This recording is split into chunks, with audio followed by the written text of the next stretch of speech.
အခုဗီဒီယိုကိုကြည့်နေတဲ့လူတွေထဲမှာဂျိုးခဏထိုးတက်တဲ့လူတွေပါပါသလားဒါဆိုလို့ရှိရင်တော့ဒီနေ့ဗီဒီယိုလေးကိုအဆုံးထိကြည့်လိုက်ပါဘာဖြစ်လို့လဲဆိုတော့ကျွန်တော်ကဂျိုးခဏထိုးတာကဘာကြောင့်ဖြစ်ကြတာလဲတက်တာအောင်ဘယ်လိုလုပ်လို့ရလဲဆိုတာကိုပြပြပေးသွားမှာဖြစ်ပါတယ်အားလုံးပဲမင်္ဂလာပါကျွန်တော်ကဒေါက်တာတီပဲဖြစ်ပါတယ်ဒီနေ့မှာတော့ကျွန်တော်ကဂျိုးထိုးရတဲ့ပတ်သက်ပြီးတော့တီးထိုက်တဲ့အချက်တွေကိုပြပြပေးသွားမှာဖြစ်ပါတယ်ဘယ်လိုအချက်တွေကြောင့်ဖြစ်ပြီဆိုလို့ရှိရင်ဂျိုးထိုးတာကတေချာကုသဖို့လိုအပ်တယ်လဲဆိုတာကိုပါပြပြပေးသွားမှာဖြစ်ပါတယ်ပထမဦးဆုံးအချက်အနေနဲ့ဒီဂျိုးထိုးတာကဘာကြောင့်ဖြစ်ကြတာလဲကိုပြပြပေးမှာဖြစ်ပါတယ်အဲ့တော့ဂျိုးထိုးရဲဆိုတာကကျွန်တော်ရဲ့ခန္ဓာကိုယ်မှာ diaphragm လို့ခေါ်တဲ့ရင်ဝန်းချားကြွက်သားရှိတယ်အဲ့ဒီကြွက်သားကအလုတ်လုတ်တာအရန်များတဲ့အခါမျိုးမှာဂျိုးထိုးတာဖြစ်တတ်ပါတယ်အဲ့တော့စိတ်ပညာခေါ်တော့ diaphragm spasm ရတယ်လို့ခေါ်ပါတယ်အလွယ်ပြောမယ်ဆိုလို့ရှိရင်တော့အလုတ်လုတ်တာများသွားတာပေါ့နော်ပုံမှန်ဆိုလို့ရှိရင်ဒီ diaphragm ကအသက်ရှူတဲ့နေရာမှာကူညီပေးတယ်အဲ့ diaphragm လို့ခေါ်တဲ့ကြွက်သားကဘယ်နားမှာရှိလဲဆိုလို့ရှိရင်ကျွန်တော်တို့ bite နဲ့ရင်ကောင်းတဲ့သူကပိုင်းခြားထားတဲ့ကြွက်သားတစ်ခုဖြစ်ပါတယ်အသက်ရှူလိုက်ပြီဆိုလို့ရှိရင်သူကဒီလိုလုပ်တယ်အသက်ရှူထုတ်လိုက်တဲ့အခါမှာအလုပ်လုပ်တယ်အဲ့တော့အသက်ရှူသွင်းအသက်ရှူထုတ်တဲ့အချိန်မှာအလုပ်လုပ်တဲ့ကြွက်သားတစ်ခုဖြစ်ပါတယ်အဲ့တော့ဒီကြွက်သားကိုထောက်ပံ့ထားတဲ့အာယုံကြောရှိပါတယ်အဲ့ဒီအာယုံကြောမှာအကြောင်းတစ်ခုဖြစ်တဲ့အခါမျိုးမှာဒီ diaphragm ကအလုပ်လုပ်တာအရန်များပြီးတော့ကျွန်တော်ဂျိုးထိုးရဲဆိုတာဖြစ်လာရခြင်းဖြစ်ပါတယ်เนาะအဲ့တော့ဒီ diaphragm ကိုထောက်ပံ့ထားတဲ့ nerve ကကြတော့ phrenic nerve လို့ခေါ်ပါတယ်အဲ့ဒီအာယုံကြောအစင်မပြေမှုဖြစ်တဲ့အခါမျိုးမှာ diaphragm အလုပ်လုပ်တာများပြီးတော့ဂျိုးထိုးရခြင်းဖြစ်တာဖြစ်ပါတယ်เนาะအဲ့တော့ဂျိုးထိုးတာကဘယ်သူတွေမှာအဖြစ်များလဲဆိုလို့ရှိရင်ဒါကိုကျွန်တော်ကနှစ်ပိုင်းခွဲပြီးတော့ပြပြခြင်းပါတယ်အဲ့တော့ပထမတစ်ပိုင်းကသိပြီးတော့ပြဿနာမရှိဘူးဖြစ်လို့ရှိရင်လည်းခဏတစ်ဖြုတ်ပဲဖြစ်တယ်ဒါနဲ့ပတ်သက်ပြီးပြပြမှာဖြစ်ပါတယ်အဲ့တော့ဒါကဘယ်လိုလူတွေဖြစ်တယ်လဲဆိုလို့ရှိရင်ကိုကအရက်တောက်လိုက်တယ်ဒီနေ့ရက်တွေအများကြီးတောက်လိုက်တယ်နောက်ရက်ကျတော့ဂျိုးထိုးလာတယ်ဒါမျိုးဖြစ်ပါတယ်တချို့ကျတော့မဟုတ်ဘူးအချို့ရည်အများကြီးတောက်လိုက်တယ်ဆိုရာပါတဲ့အချို့ရည်တွေ gas ပါတဲ့အချို့ရည်တွေအများကြီးတောက်လိုက်တယ်နောက်ရက်လည်းကျတော့ဂျွတ်တွေထိုးလာတယ်တချို့ကျတော့အစားတွေအများကြီးစားပြီးတော့ဖြစ်တာအစားကိုတစ်ခါတည်းနဲ့အများကြီးစားပလိုက်တယ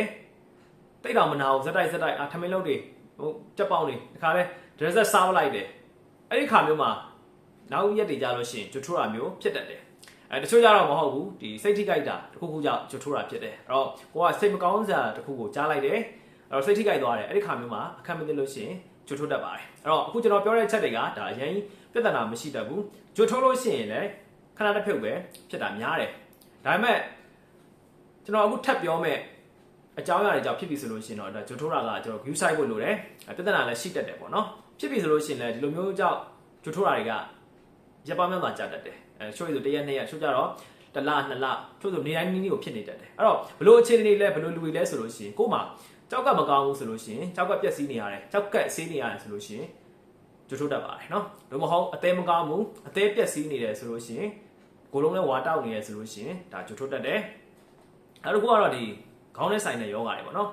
အုံနောက်အမေးပါရောင်ပါတယ် meningitis လို့ခေါ်တယ်ဒါဖြစ်ပြီဆိုလို့ရှိရင်လည်းဂျိုးထိုးတတ်တယ်ပြီးတဲ့အခါမှာဒီအုံနောက်ရဲ့အသားရောင်သွားတယ် meningitis ကကြတော့ဒီအုံနောက်ကိုဖုံးထားတဲ့အမေးပါရောင်သွားတာဖြစ်ပါတယ်အဲအုံနောက်အသားတစ်ခုလုံးရောင်လို့ရှိရင်ကျွန်တော်တို့က encephalitis လို့ခေါ်ပါတယ်အဲ့တော့အဲ့ဒီအုံနောက်အသားရောင်လို့ရှိရင်လည်းဂျိုးထိုးတတ်တယ်နောက်တစ်ခုကတချို့တော့လေဖြတ်တဲ့လူတွေမှာဂျိုးထိုးတာတွေ့ရတတ်တယ်ဒါအပြင်မှာဒီအုံနောက်ထဲမှာအကျိတ်တစ်ခုခုရှိတဲ့အခါမျိုးမှာလည်းပဲဂျိုးထိုးတာကဖြစ်တတ်ပါတယ်ပြီးတဲ့အခါမှာစီးကျိုယောဂရှင်တွေအနေနဲ့လည်းအခက်မသိလို့ရှိရင်ဂျိုးထိုးတာကဖြစ်တတ်ပါတယ်တချို့ကြတော့ဘယ်လိုလူတွေဖြစ်လဲဆိုလို့ရှိရင်ဒီအာယုံကြောယောဂတွေပေါ့နော်အဲ့တော့အာယုံကြောယောဂတစ်ခုဖြစ်တဲ့နော် multiple sclerosis လို့ခေါ်တဲ့ယောဂရှိတယ်အဲ့ဒီယောဂဖြစ်ပြီဆိုလို့ရှိရင်လည်းပဲဂျိုးထိုးတတ်တယ်တချို့ကြတော့လည်းဒီအကြောင်းမျိုးကြောင့်ဒီခေါင်းထိကြိုက်သွားတာပေါ့နော်ခေါင်းထိကြိုက်သွားတယ်ဂျိုးထိုးတာမျိုးလည်းဖြစ်တတ်ပါတယ်เนาะဒါကတော့ဒီယောဂကြောင့်ဖြစ်တဲ့ဂျိုးထိုးတာတွေဖြစ်ပါတယ်เนาะအဲ့တော့ဒါကြောင့်ဖြစ်တယ်ဆိုလို့ရှိရင်ကျွန်တော်တို့ကတေချာ view site ဖို့လိုတယ်တေချာကုသဖို့လိုအပ်ပါတယ်ဒါအပြင်မှာတချို့လူတွေမှာဆိုလို့ရှိရင်ဒီ potassium တို့ sodium တို့ကမောက်ကမဖြစ်တဲ့အခါမျိုးမှာဒီဂျိုးထိုးတာကဖြစ်တတ်ပါတယ်เนาะ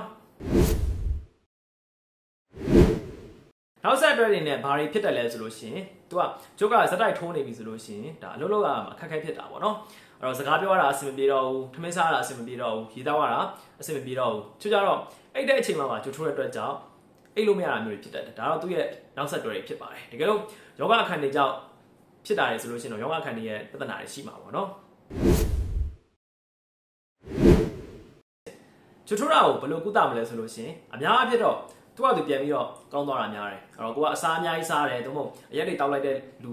ဖြစ်နေမယ်ဆိုလို့ရှိရင်နောက်ရက်မှာတကယ်လို့ချိုချိုခဲ့မယ်ဆိုလို့ရှိရင်အရင်ကြီးမခံရတတ်ဘူးပေါ့နော်အဲ့တော့ခဏတစ်ဖြုတ်နဲ့ပြန်ကောင်းသွားတတ်တယ်သူကသူပြန်ကောင်းသွားတယ်ပေါ့တကယ်လို့သူကသူပြန်မကောင်းဆိုလို့ရှိရင်တော့ကျွန်တော်ကကုသမှုတွေပြုလုပ်ရတယ်ပေါ့အဲ့တော့ဘာလို့လဲဆိုလို့ရှိရင်တောက်ဆေးတွေရှိတယ်ထိုးဆေးတွေရှိတယ်နောက်တစ်ခုကဒီဆက်ထက်ရတွေရှိတယ်ပေါ့နော်ပြီးလို့ရှိရင်အနေထိုင်သတိထားတာတွေရှိပါတယ်အဲ့တော့တောက်ဆေးအနေနဲ့ဆိုလို့ရှိရင်တော့ကျွန်တော်ဘာတွေတောက်လို့ရလဲဆိုလို့ရှိရင်မီတိုကလိုပမိုင်းလို့ခေါ်တဲ့ဒီဆေးကိုတောက်လို့ရပါတယ်အဲ့ဒီကွက်ထဲမှာဆိုလို့ရှိရင်တော့မဇန်လုံလို့အသုံးများတယ်ခေါ်တယ်ပေါ့နော်အဲ့တော့ဒီဆေးကသူကအန်ပြောက်ဆေးအနေနဲ့အသုံးပြုတာများတယ်နောက်တစ်ခုကဂျိုထိုးတာကိုလည်းတတ်တာဆေးတယ်ပေါ့နော်အဲ့တော့တကယ်လို့တောက်ဆေးအနေနဲ့ကိုကတောက်လို့အဆင်မပြေဘူးဆိုလို့ရှိရင်ဒီဟာကိုထိုးဆေးအနေနဲ့လည်းထိုးလို့ရတယ်နော်ပြီးလို့ရှိရင်တခြားဆေးတွေလည်းရှိသေးတယ်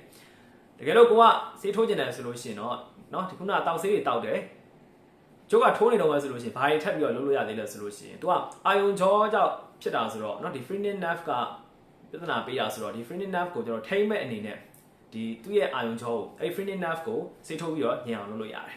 ဒါမှမရသေးဘူးဆိုလို့ရှိရင်ဒီ diaphragm ကိုညင်သွားအောင်ဆိုပြီးတော့ကျွန်တော်တို့ကဆက်တွေပါထည့်လို့ရတယ်အများကြီးတော့ဒါတွေကတိတ်ပြီးတော့လုံးလေးမရှိပါဘူးဗောနော်ဘာဖြစ်လို့လဲဆိုတော့တချို့တော်တော်များများကဒီတောက်ဆေးလောက်နဲ့တောက်ဆေးကိုတောက်လိုက်တယ်ဒါမှမဟုတ်အဲ့တောက်ဆေးကိုပဲထိုးသေးနေနဲ့ပြောင်းလို့ထိုးလိုက်တဲ့အခါမှာတတ်တာတော့များတယ်ဗောနော်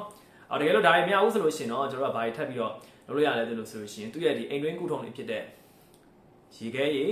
ငုံလိုက်မယ်သို့မဟုတ်အတခဏအောက်လိုက်မယ်ဒါတွေနဲ့ကျွန်တော်ကတတ်တာအောင်လည်းပြုလုပ်လို့ရတယ်ပြီးတဲ့အခါမှာယောဂအခန်းကြောင့်ဖြစ်တဲ့ဟာတွေဆိုလို့ရှိရင်တော့ယောဂအခန်းတွေတေချာကုသဖို့လိုအပ်တာပေါ့နော်အဲ့တော့ကြောက်ကမကောင်းဆိုလို့ရှိရင်ကြောက်ကဆေးနေရလားဒါဆိုလို့ရှိရင်ကြောက်ကကိုတေချာဆေးမယ်အသက်မကောင်းဆိုလို့ရှိရင်လည်းဒါကြောင်အနေနဲ့တေချာပြပြီးတော့အသက်နဲ့ပတ်သက်တဲ့ယောဂတွေကိုခံယူဖို့လိုအပ်ပါတယ်နော်ဒါကတော့သူ့ရဲ့ကုသလို့ရတဲ့ကုထုံတွေဖြစ်ပါတယ်နော်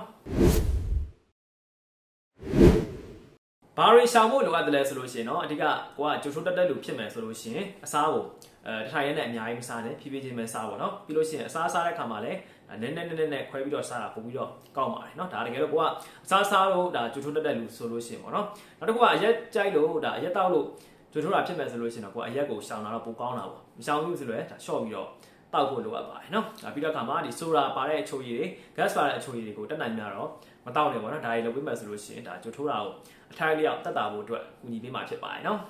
အခုကျွန်တော်ပြောသွားတဲ့အချက်တွေကကြတော့ဒါကြိုချိုးရတဲ့ပတ်သက်ပြီးတော့ဘာကြောင့်ဖြစ်ကြတာလဲဘယ်သူတွေအဖြစ်များလဲဘယ်လိုဟိုဖြစ်တယ်ဘယ်လိုကုသမှုတွေပြုလုပ်လို့ရတယ်ဆိုတဲ့အချက်တွေပဲဖြစ်ပါတယ်เนาะအဲ့တော့ကျွန်တော်ရဲ့ view လေးကိုအဆုံးထိ